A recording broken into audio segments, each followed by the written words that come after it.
To China Coast Guard 3306.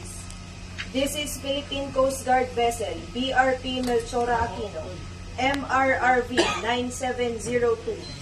You are advised that you are currently sailing within the Philippine Exclusive Economic Zone, approximately 42.6 nautical miles northwest of El Nido, Palawan, Philippines.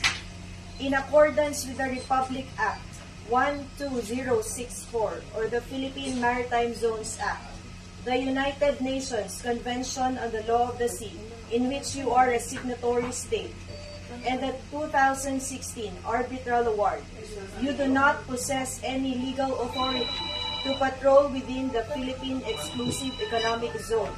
You are directed to cease and desist from conducting illegal maritime patrol within the Philippine Exclusive Economic Zone. Your illegal activities will be reported to higher authorities. Over.